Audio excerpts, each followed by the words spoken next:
The air in the first-class lounge at JFK was thick with entitlement, but Carolyn Harding felt she owned it all.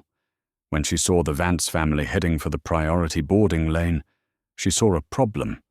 They were black, they were relaxed, and they were, in her eyes, not supposed to be up front. She decided to fix it. She had no idea she was about to verbally assault a man who didn't just own a private jet, but was flying commercial today to finalize a deal that could, with a single phone call, end her entire world. This is the story of a brutal reckoning at 30,000 feet. The Ethelredge Air First Class Lounge at JFK Terminal 4 was a hushed sanctuary of muted greys, brushed brass, and the discreet clinking of heavy glassware. It was an ecosystem built on the illusion of privacy, where wealth was measured not in volume, but in silence. Julian Vance, 52, did not look like the most dangerous man in the room. He looked like a college professor. He wore a simple, dark grey cashmere sweater, charcoal trousers, and a Patek Philippe watch that was so understated it was often mistaken for a Timex. He was reading a physical, hardcover book on Byzantine history. Opposite him sat his wife, Aidan, her focus on a tablet, reviewing architectural plans for the new pediatric wing her foundation was funding. Their 7-year-old son, Leo, was quietly engrossed in a complex-looking Lego set on a small table, his headphones on, his world focused on tiny plastic bricks. They were a portrait of quiet, domestic calm. This calm was precisely what irritated Carolyn Harding. Carolyn, 48, was the opposite of quiet. She wore a sharply tailored, look-at-me, red blazer, and her blonde hair was sprayed into a helmet of submission. She had been pacing the lounge for 20 minutes, speaking into her phone loud enough for everyone to hear her side of a conversation about margins, Robert's bonus, and the incompetent board at her husband's bank. She hung up with a theatrical sigh and scanned the room, her eyes immediately landing on the Vances. She had clocked them when they came in. She had clocked their simple clothes. She had clocked the gate agent's deferential bow as he welcomed them. And she had clocked their race. In Carolyn's meticulously curated world, these things did not add up. First class, especially the Ethelredge First Class, was her territory. It was the C-suite, the old money, the people who belonged. The Vances, in her assessment, did not. She watched as Aidan signaled to Leo, who obediently began packing his Legos. Julian closed his book, marking his page. They were gathering their things. Carolyn felt a small, bitter spike of satisfaction. They were probably being moved. Perhaps they were in the lounge by mistake. A flight attendant's guest pass, maybe. She pulled out her compact, checking her lipstick, her mind already on the champagne she would demand the moment she sat in seat 2A.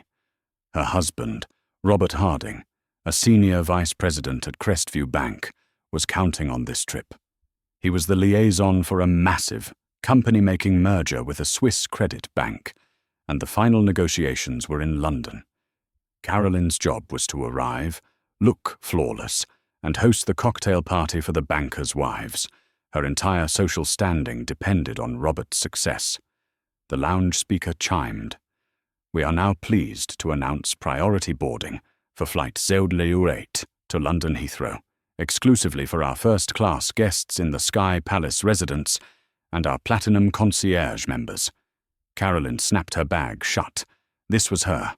She rose, pulling her carry-on, and marched toward the private exit.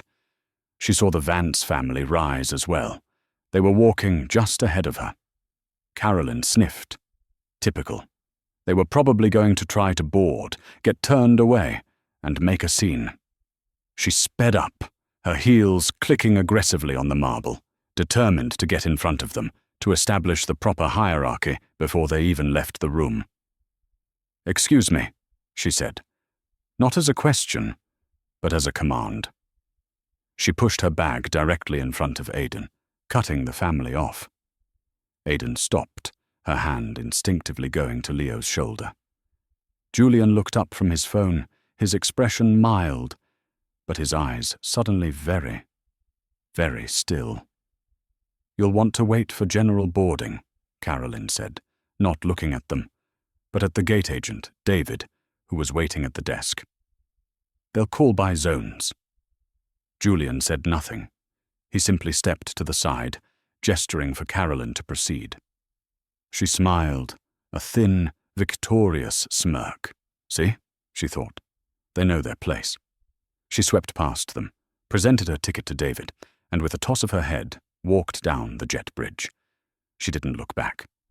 Julian, Aidan, and Leo waited. "Mr. Vance?" David said, his voice laced with apology.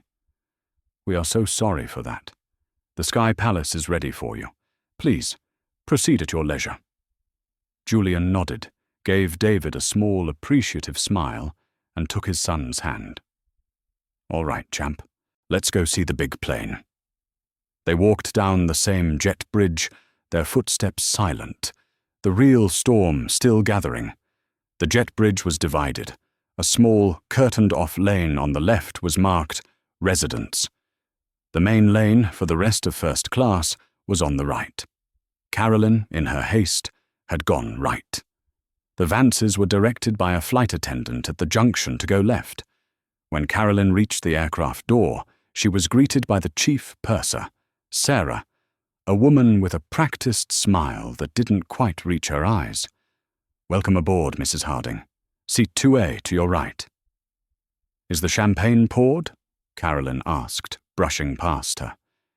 "It will be right with you, ma'am." Carolyn settled into her pod, a spacious, well-appointed seat. But not the residence. The residence was Ethelred Eyre's crown jewel, a private 3-room suite with a living area, a separate bedroom, and a private bathroom with a shower. It was, essentially, a flying apartment, and it cost more than a new car. As Carolyn was stuffing her bag into the overhead, she heard the family arrive. She paused, peering out. She watched as Julian, Aidan, and Leo were not directed to the pods. They were met by 2 flight attendants and Marcus Thorne, the airline's head of onboard experience, who had apparently materialized just for them. "Mr. Vance, welcome," Marcus said, his voice radiating a warmth Carolyn hadn't received. "We have the Dom Perignon 08, chilling for you and Mrs. Vance, and we sourced the specific sparkling apple juice you mentioned Leo enjoys. Your private butler, Antoine, is waiting inside." Carolyn's hands froze on her bag. "Butler?" She watched, her blood pressure rising, as the family was personally escorted past the first-class cabin and to a discreet, polished mahogany door at the very front of the plane. The door was opened, and they disappeared inside. Carolyn slammed her overhead bin shut. The thud was so loud that the man in 1A, Arthur Finch, looked up from his Financial Times with a frown. She flagged down Sarah, the purser. Excuse me. Sarah glided over. "Yes, Mrs. Harding." "There has been a serious mistake," Carolyn hissed, her voice low and venomous. "You've put an economy family in the residence." Sarah's professional smile didn't waver, but her eyes went cold. "I can assure you, ma'am, there is no mistake. The Vance family are our guests in the Sky Palace." "Guests? Did they win a competition? Did you give it to them as some sort of outreach program?" Arthur Finch in 1A lowered his newspaper. He was listening. "Mrs. Harding," Sarah said, her voice dropping to a near whisper. "Mr. Vance is one of our most valued clients. He is a concierge key Black Diamond member. That suite is, in fact, his." "His? What does that mean, his?" "It means Mr. Vance's company buys out the residence on this route 3 times a week, whether he flies in it or not. He is our most valued client. Now, may I get you that champagne?" Carolyn was speechless. The words, "Black Diamond," and "buys it out," echoed in her head. It didn't make sense. The man was wearing a sweater. She slumped back into her seat, defeated and confused. But her confusion quickly curdled into resentment. She was sure something was wrong. They had gamed the system. They had to have. People like her, people whose husbands were pillars of the financial community, were the ones who should be in that suite. The plane finished boarding. The doors closed. The safety video played. But Carolyn wasn't watching. She was stewing. She was plotting. And she was, most dangerously, convinced of her own righteousness. The plane reached cruising altitude. The fasten seatbelt sign pinged off. Almost immediately, the curtain to the residence suite swished open, and little Leo Vance emerged, holding his Lego creation, a spaceship. He was clearly looking for a flight attendant, a small, hopeful look on his face. He saw Sarah near the galley and took a few steps toward her. Carolyn saw her chance. As Leo passed her pod, column 2, row A, she stuck her foot out. It wasn't an overt trip, but it was a deliberate, obstructive barrier.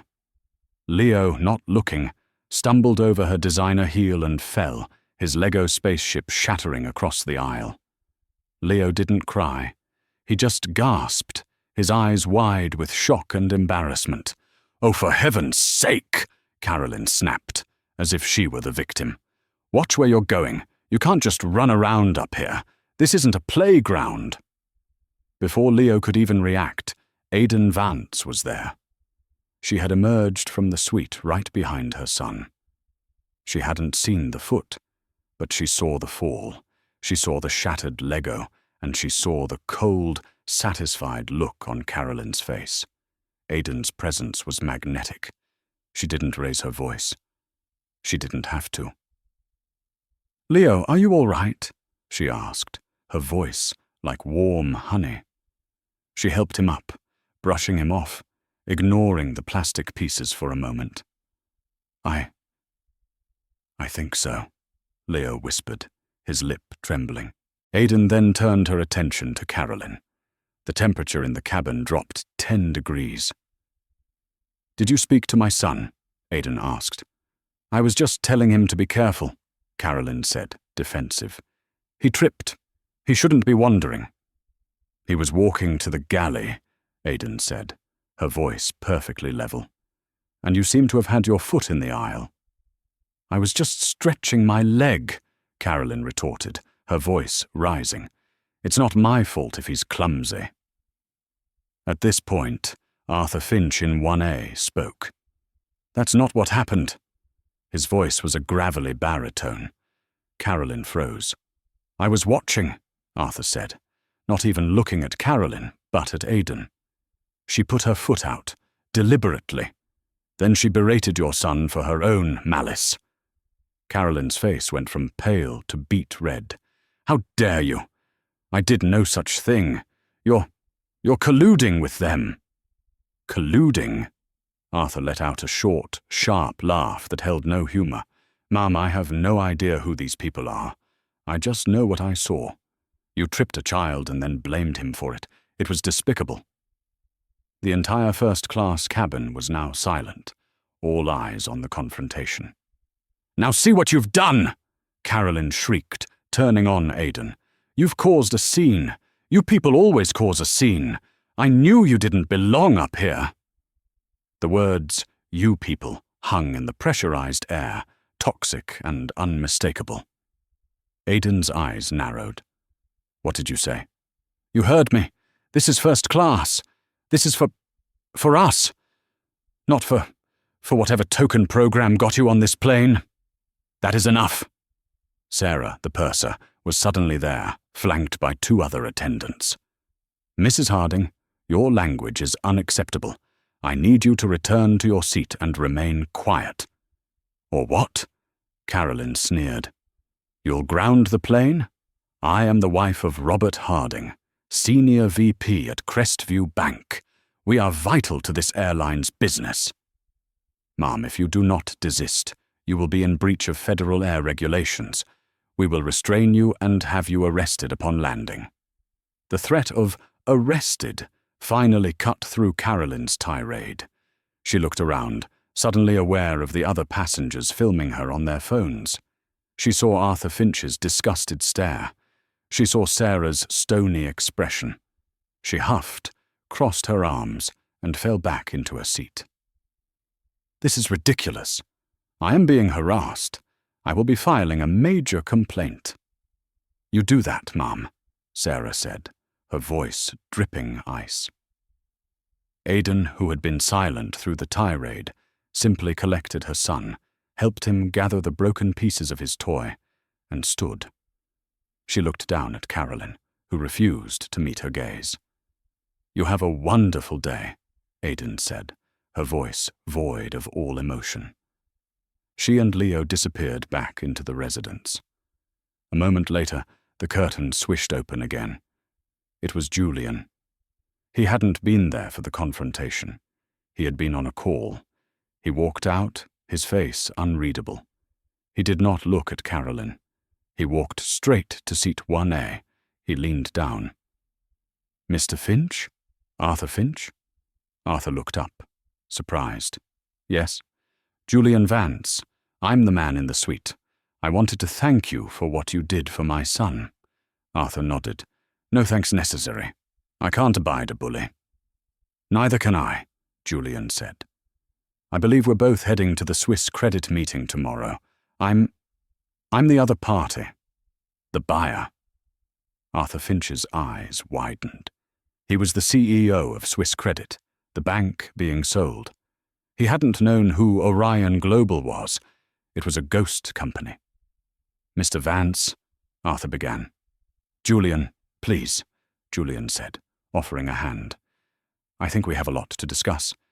But first, may I ask you a question about Crestview Bank? It appears their senior management has a judgment problem." Carolyn Harding, 2 feet away, felt the blood drain from her face. Julian Vance didn't return to the residence immediately. He stood in the galley, speaking with Marcus Thorne and Sarah. His voice was inaudible to the cabin, but his posture was all business. He was not angry. He was not emotional. He was, if anything, surgical. "I want the footage from every passenger who was recording," Julian said quietly. "I want the purser's official report. And I want a full profile on Mrs. Carolyn Harding, including her husband's position at Crestview Bank." "Sir, of course," Marcus said, scribbling notes. "We are appalled. We will have her met by authorities in London. She will be charged." Julian held up a hand. "No." Marcus paused. "Sir, no authorities. No arrest." "But Mr. Vance, she assaulted your child. She used racist—" "I am aware of what she did," Julian interrupted, his voice dropping. "An arrest is messy. It makes me a victim. I am not a victim. An arrest gives her a platform to complain, to sue, to be a martyr. I am not interested in her martyrdom. I am interested in consequences." Sarah and Marcus looked at each other, a new, dawning understanding passing between them. This was a man who operated on a different level. "Sir, what would you like us to do?" Sarah asked. "For now?" "Nothing. Treat her with cold, bare minimum professionalism. Give her no more fuel. But I want her banned from this airline. A lifetime ban. Her and her husband." "Consider it done, Mr. Vance," Marcus said. "Good." Julian nodded. "Now please, patch me through to my office. Use the high-speed satellite link. I need to speak to my general counsel." "Right away." Julian was handed a satellite phone. He returned to the privacy of the residence, closing the heavy door behind him. Aidan was reading a story to Leo, who was now safely tucked into the full-sized bed, his broken Lego forgotten. Julian sat in the living room area, took a sip of water, and punched a number. "Helena, it's Julian. I'm on the plane. Yes, it's fine. Listen, we have a change of plans regarding the Swiss credit acquisition. No, the acquisition is fine. It's the partner bank, Crestview. I'm pulling them." The voice on the other end was inaudible. No, the diligence was fine. The character is not. I'll explain later. I want them cut out. Immediately. I don't care what the penalty clause is. Pay it.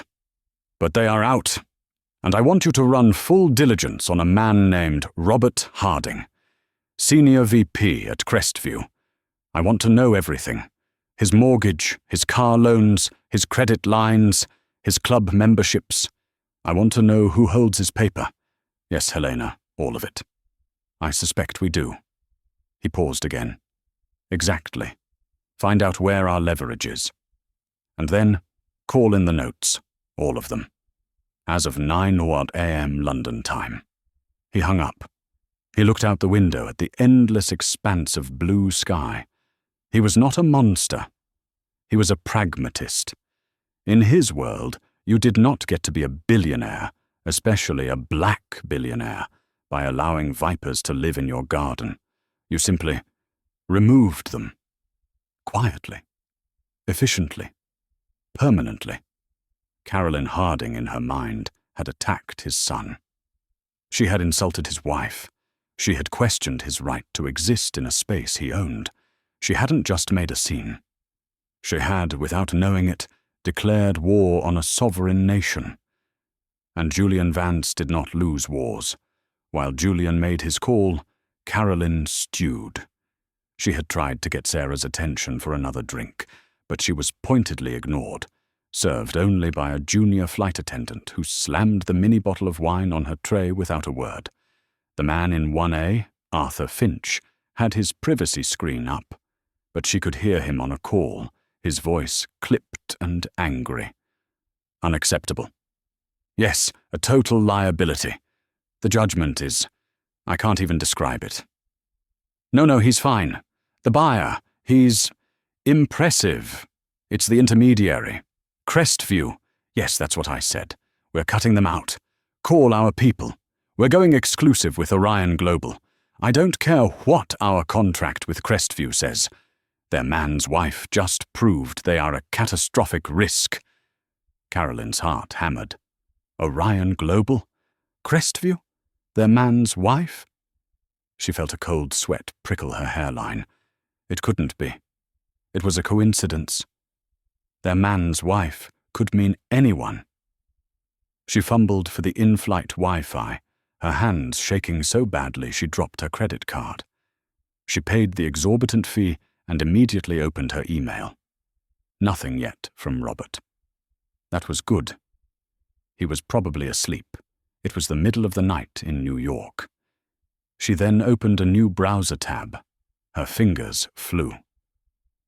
Orion Global. The search results were sparse. It was a ghost, a private equity firm, a family office, some reports called it. No pictures, no CEO profiles, just a list of massive silent acquisitions. They bought distressed assets, infrastructure, and entire banks, stripped them, and sold them for parts. They were known in the financial world as the Void, because whatever they touched vanished, only to reappear, unrecognizable and vastly more profitable. She scrolled. One article from a niche financial blog mentioned their acquisition strategy for the European banking sector. The deal they were working on, the Swiss credit deal, was valued at $50 billion. And the intermediary, the American bank chosen to smooth the regulatory path, was Crestview. Carolyn felt the cabin air thin. The wine in her stomach turned to acid. The man, the buyer, he's impressive. It's the intermediary. Crestview. We're cutting them out. Their man's wife. Oh God, she whispered. She looked at the mahogany door of the residence. It was no longer just a suite. It was a throne room. And she had just, very publicly, tripped the king's son. She tried to rationalize. Julian Vance. She'd never heard of him. He wasn't on the Forbes list. He wasn't a celebrity. He wasn't a tech bro. This was the true, terrifying nature of old money power, even if the money wasn't old. It was silent. He wasn't on the list because he owned the list. She realized with dawning, sickening horror what she had done. She hadn't just been rude to a fellow passenger. She had, in her fit of racist, classist rage, potentially detonated her husband's career. She had to fix it. She unbuckled her seatbelt. She stood up. Sarah, the purser, was on her in a second. "Mrs. Harding, sit. Down." "No, you don't understand," Carolyn pleaded, her voice a desperate, wheezing gasp. I need to apologize." "It's too late for that, Mom. Sit down, or I will have you restrained." "Please!" Carolyn was weeping now, her mascara running. "Please, just let me talk to him. I made a mistake. A terrible mistake." "Yes, you did," Sarah said, her face granite. "Now, sit." Carolyn collapsed back into her seat, the sobs coming hard and ugly. She was a pariah. The other passengers stared, not with sympathy, but with contempt. She had been the queen of the cabin, and now she was the jester. The rest of the flight was 8 hours of pure, unadulterated hell. She was a prisoner in her pod, stewing in her own toxic mix of fear, regret, and humiliation. She was, for the first time in her privileged life, utterly and completely powerless. The jolt of the landing gear hitting the tarmac at Heathrow was a physical punctuation mark. It was the end of the sentence, the closing of a book, the fall of a gavel. Carolyn Harding felt the impact in her teeth. The last 8 hours had been a masterclass in quiet, pressurized torment. After her collapse, she had been treated not with hostility, but with a cold, terrifying indifference. She had spent much of the flight in the lavatory, staring at her own reflection in the harsh, fluorescent light. The woman who stared back was a stranger. Her $500 blonde helmet was deflated, stuck to her forehead with a film of cold sweat. Her expensive mascara had run, leaving black, spider-like trails through her foundation. She was the very picture of the hysterical woman she had always despised. She, Carolyn Harding, was a mess. When the fasten seatbelt sign pinged off, it was as loud as a gunshot in the silent cabin. She had been clutching her phone for the last hour, the screen dark, her thumbprint polished smooth from anxious rubbing. As the plane taxied past the grey, rainy sprawl of London, her phone connected to the local network. It did not just vibrate. It seized. It was a continuous, violent shudder in her hand, as if it were trying to escape. A cascade of notifications flooded the lock screen, one after another, a digital hailstorm so dense it was unreadable. She fumbled with her passcode, her fingers slick. The screen opened. It was a tapestry of pure, unadulterated ruin. At the top, a sea of red. Robert, husband, 15 missed calls. Then the text messages, each one a hammer blow. 8:05 a.m. LHR, what did you do? He knew. But how? The thought barely formed before the next text arrived. 8:06 a.m. Carolyn, pick up the phone, now. The all caps, the naked panic. This was not the man she knew. 8:10 a.m. They just locked me out of my system. My terminal is dark. My keycard isn't working. It was real, concrete, not an argument, but an execution. 8:11 a.m. The CEO just called me, crying, crying. He said I'm radioactive. The word crying short-circuited her brain. Men like them didn't cry. 8:15 a.m. What did you do on that plane? The accusation, the finality. She felt the wine from hours ago surge in her throat. She scrolled past the texts, her thumb slick with sweat, to her email inbox. It was an obituary for her life. From Mark Ibold, Crestview General Counsel. Subject, urgent and confidential. Action required. Carolyn, by order of an emergency board meeting, you and your husband are suspended, effective immediately, pending a full investigation. Do not speak to anyone. Do not use any company credit cards. All access is revoked. From Amex Platinum Concierge. Subject: An alert on your account. We regret to inform you that your card, ending in 8008, has been suspended due to a direct request from your primary financial institution. Please call the number on the back of your card. From Greenbrier Country Club. Subject: Emergency Membership Review. Dear Mrs. Harding, we have received a formal complaint from a fellow Platinum member regarding your conduct. The board is convening an emergency ethics hearing. Your privileges are suspended pending review. A fellow Platinum member? It could only be Arthur Finch. She was drowning, but the digital wave wasn't finished. As she stared, a new notification pushed its way to the top. It was from the Wall Street Journal.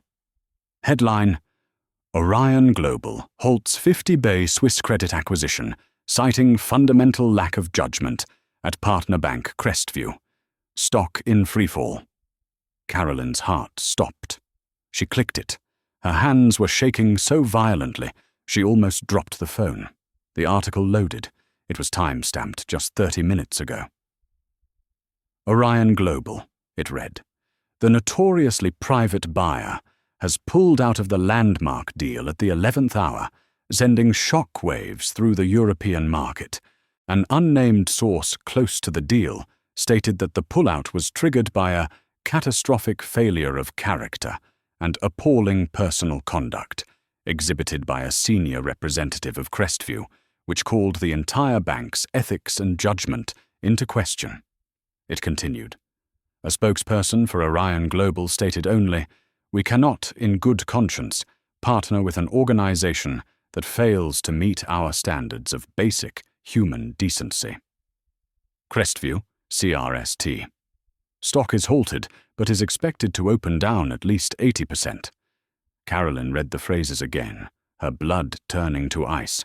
A catastrophic failure of character, appalling personal conduct, senior representative. They didn't mean Robert. They meant his wife. She, in her 10-second fit of racist, classist rage, had become a $50 billion liability. The scale of it was incomprehensible. She gagged, a dry, painful heave. The plane stopped at the gate with a final, gentle sigh. The thud of the jet bridge connecting was, to Carolyn, the sound of a coffin lid closing. The pilot's voice came over the PA, infuriatingly calm. Ladies and gentlemen, welcome to London Heathrow. We ask that all passengers remain seated for a moment. The authorities will be boarding the aircraft first. Authorities. The word was a gunshot in her brain. Arrest. He had lied.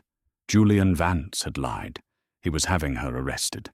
She saw it all in a flash. Handcuffs, a perp walk past the economy passengers, her mug shot on the Daily Mail.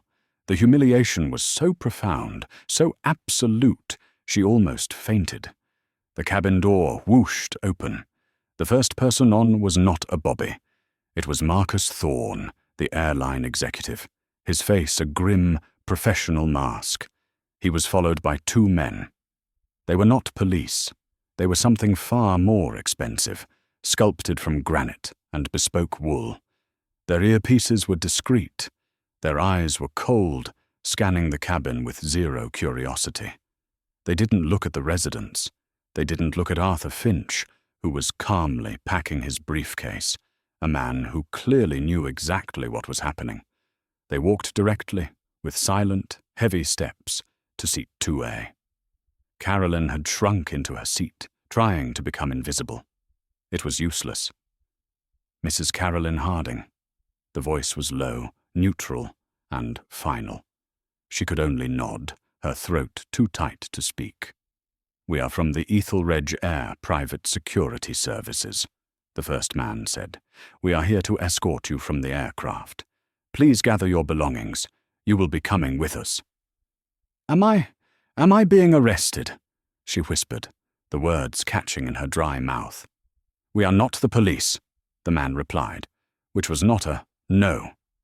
You are being detained, pending an internal investigation by the airline and its partners. Now please come with us. Quietly. Quietly. The word was a slap. She was forced to stand.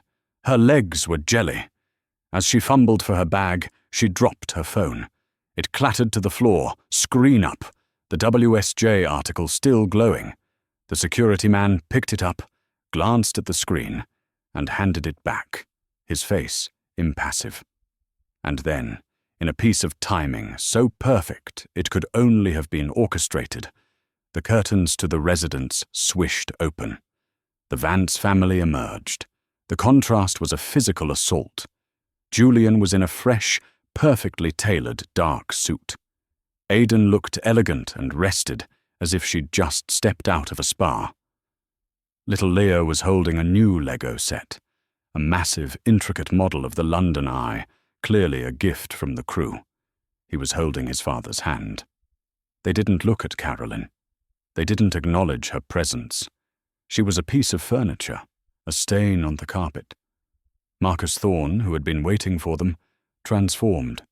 His grim face lit up with a genuine, warm smile. Mr. Vance, Mrs. Vance, welcome to London. I do hope the rest of your flight was comfortable. It was, thank you, Marcus, Aidan said, her voice like warm honey, as if nothing had ever happened.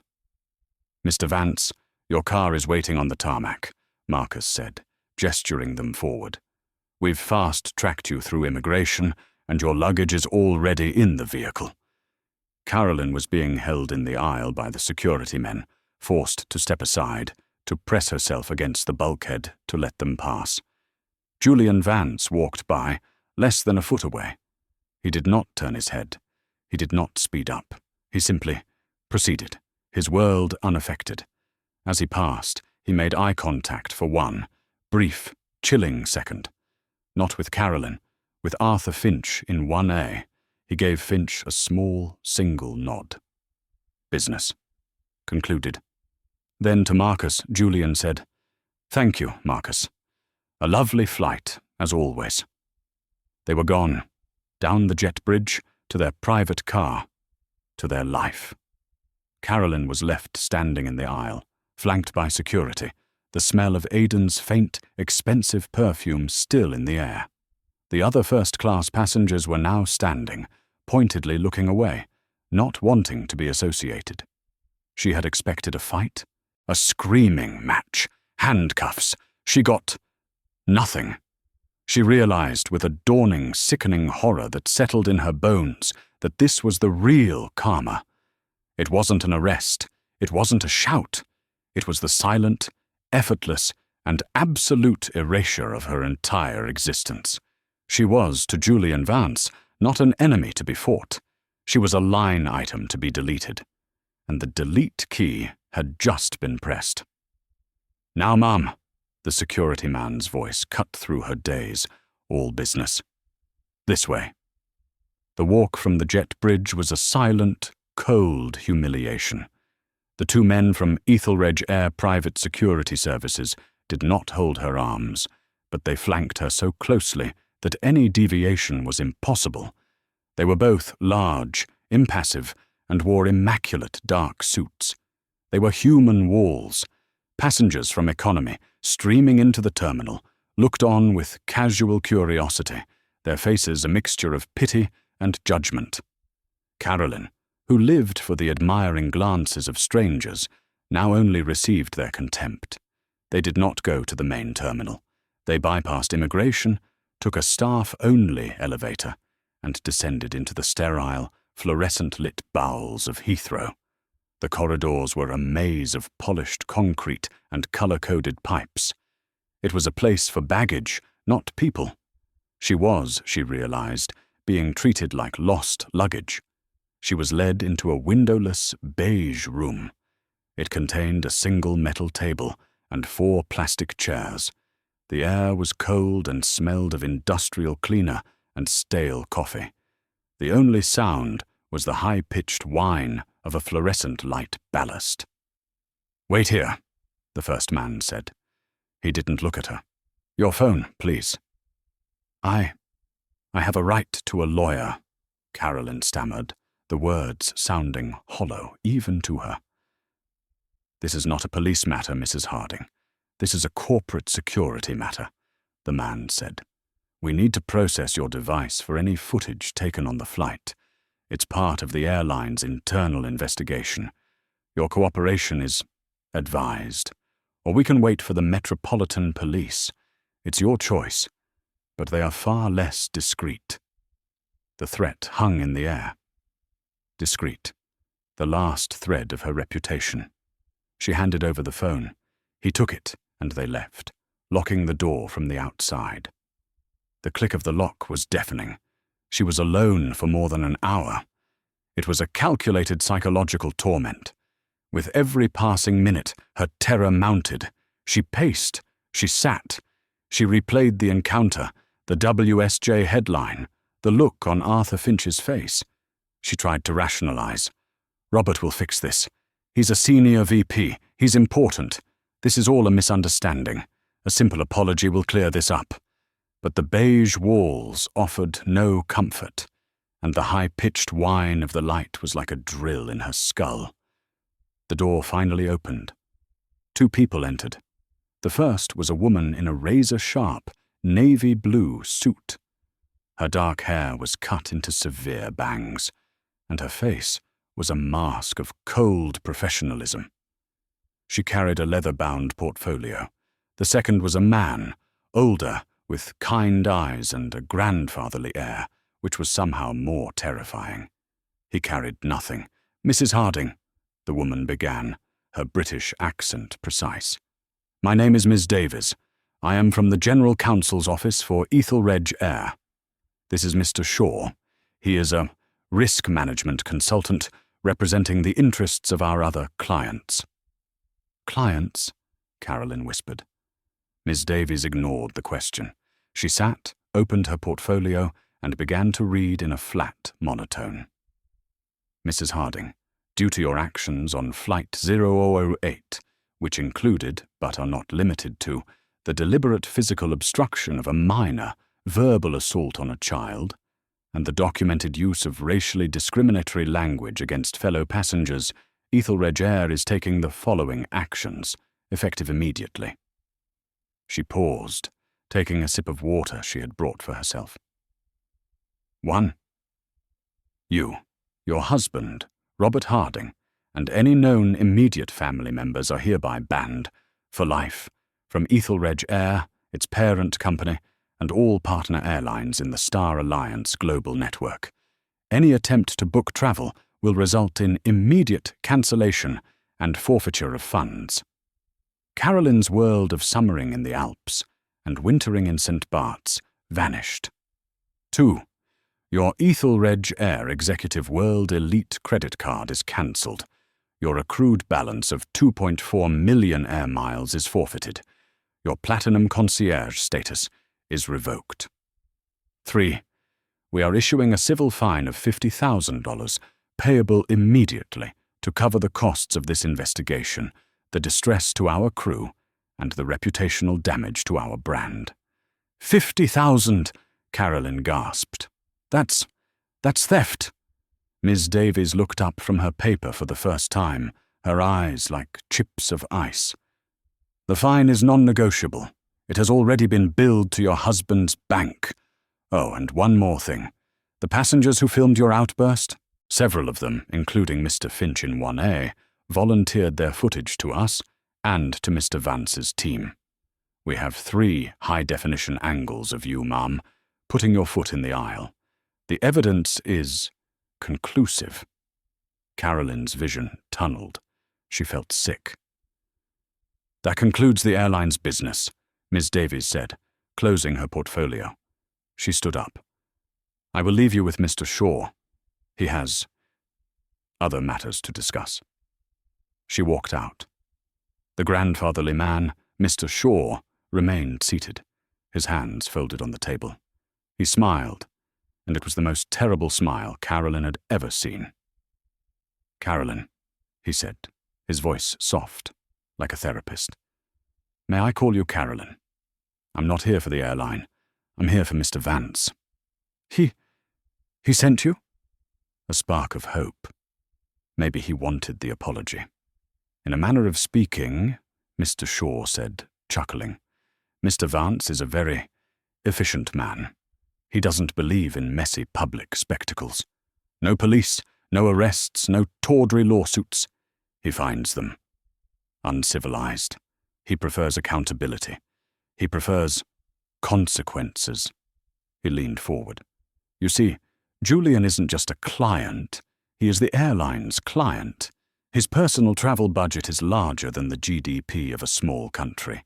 But his business, Orion Global, is one of the largest logistics clients in the world. He doesn't just fly on Ethelredge. He ships billions of dollars of cargo on it. He is the valued customer. You are just cargo. I didn't know, she whispered. That, Carolyn, is the very crux of the problem. You acted without knowing. You assumed. And you assumed incorrectly, dangerously. Mr. Shaw continued, his voice still gentle. When the incident occurred, Mr. Vance made a call. Not to the police, to his family office. He tasked his forensic accounting team with a simple question. Who is Robert Harding? A cold dread, colder than the room, settled over her. It's amazing what you can find in 2 hours when you have the right resources. They found Crestview Bank. They found the $50 billion Swiss credit deal. And they found you and Robert. Mr. Vance's team, in the course of their own due diligence on Crestview, had already noted a systemic risk, the Executive Compensation and Loan Program, a very generous program, which your husband was a primary beneficiary of. It seems Crestview liked to pay its executives in IOUs, lending them money for houses, cars, and club memberships, all held by the bank. Mr. Shaw shook his head, as if in sympathy. It's a house of cards, Carolyn. All that lovely money. It wasn't real. It was just leverage. And Crestview, to free up its own capital, had bundled all those executive loans, Robert's included, into a single debt asset and sold it to a third-party holding company. He paused, letting the silence stretch. About 4 hours ago, as you were somewhere over the Atlantic, Mr. Vance instructed his team to purchase that third-party holding company. It was a trivial expense. He didn't just buy your debt, Carolyn. He bought the entire portfolio. He now, personally, holds the note on your $3.2 million Greenwich home. He holds the note on the $1.2 million unsecured credit line Robert used to buy stocks. He holds the note on your custom-order Maserati and your husband's Porsche. He is not your bank, Mrs. Harding. He is your owner. Carolyn stopped breathing. This was not possible. This was insane. He is, Mr. Shaw continued, his voice clinically precise. A very traditional man. He believes if you harm a child, you must pay. And Mr. Vance has decided that the price for tripping his son is $4.7 million. He slid a single piece of paper across the table. It wasn't a bill. It was a formal, legal demand for payment. This is a demand note. Per the contract Robert signed, it is payable in full upon request of the new creditor. Mr. Vance is requesting. You and your husband have 30 days to liquidate your assets and pay the $4.7 million you owe him. After 30 days, foreclosure and asset seizure proceedings will begin. We'll declare bankruptcy, Carolyn shrieked, the words clawing their way out of her throat. Mr. Shaw smiled that terrible smile again. You can try, but Mr. Vance's legal team is formidable, and they've already filed an injunction citing fraudulent conveyance on Robert's part, tying up all his assets. You can't sell the house, you can't move the money, you can't even use your credit cards. They were all frozen as of 9:01 a.m. London time. He stood up. Mr. Vance wanted me to pass on a message. He said, "Tell her I hope she enjoys the general boarding zone." I believe that's all. Her phone was slid back onto the table. The security guards re-entered. "You're free to go, Mrs. Harding," Mr. Shaw said. "Oh, and one last thing. Your husband's things. He'll need to be out of the house by 5 p.m. today. Mr. Vance's associates are already there, changing the locks." Carolyn was half dragged, half walked back through the corridors and dumped at the arrivals curb at Heathrow. She was in a daze. The noise of the taxis, the smell of diesel, the press of the crowd. It was a sensory assault. She, a woman who owned a $5,000 handbag, couldn't afford a bottle of water. She stared at her phone. It was a brick of bad news. The missed calls from Robert, the emails from the bank, the club, the school. It was all real. She finally found the courage to call her husband. He picked up on the first ring. It wasn't a hello.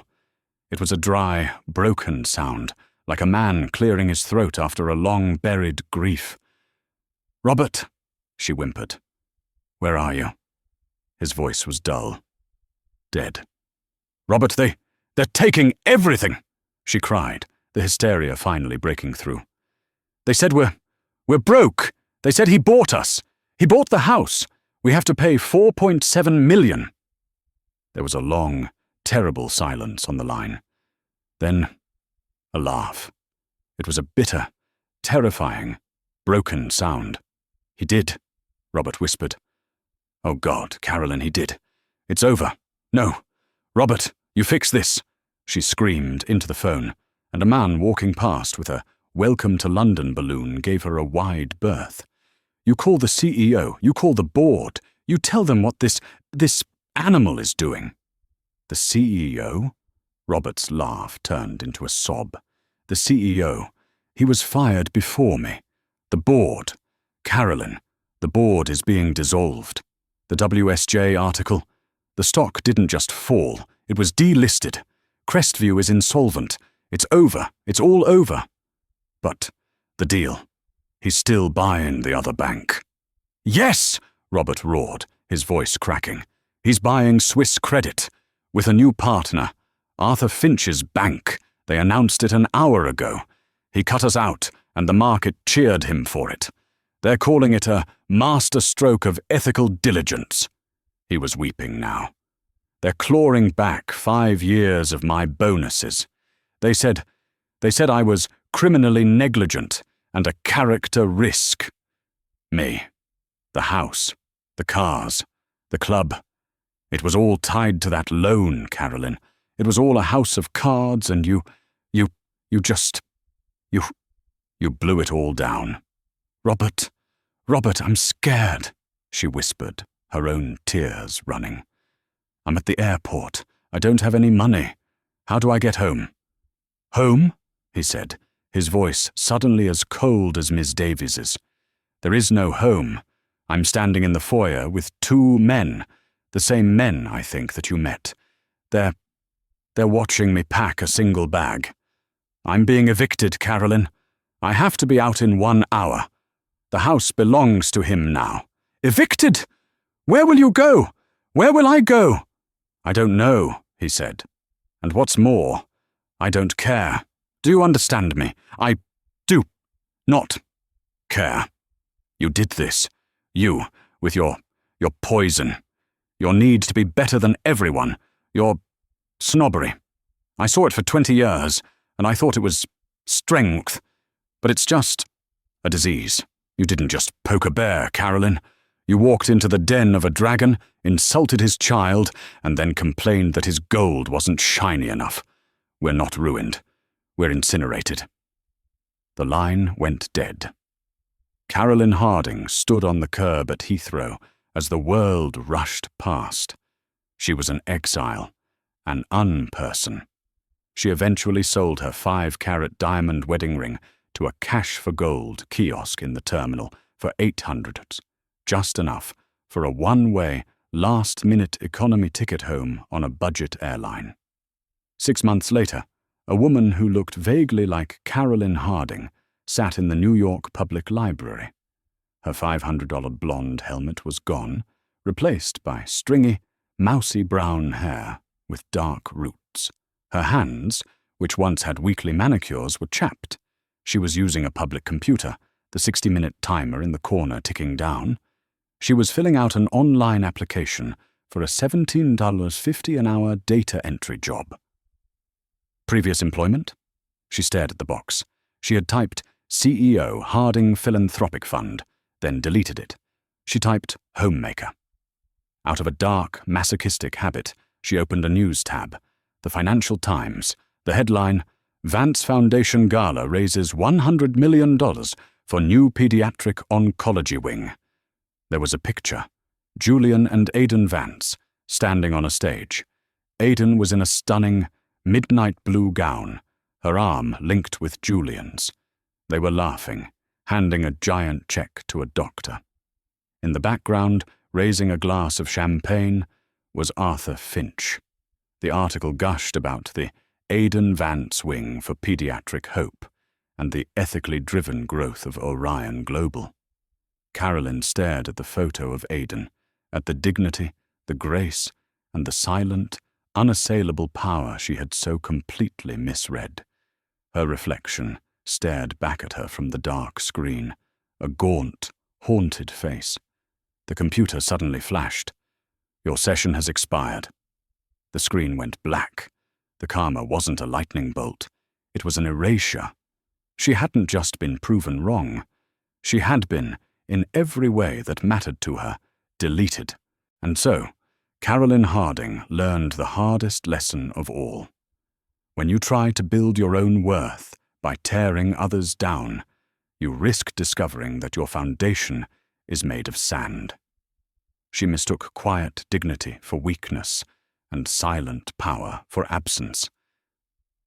The Vances continued to build their world, funding hospitals and universities, while Carolyn became a ghost in her own life, a permanent resident of the economy class she so despised. The karma wasn't loud. It was silent, complete, and utterly irreversible. What did you think of Carolyn's catastrophic mistake? Do you believe the consequences fit the crime, or was the revenge too harsh? Let us know your thoughts in the comments below. This is a story about what happens when blinding prejudice meets overwhelming power.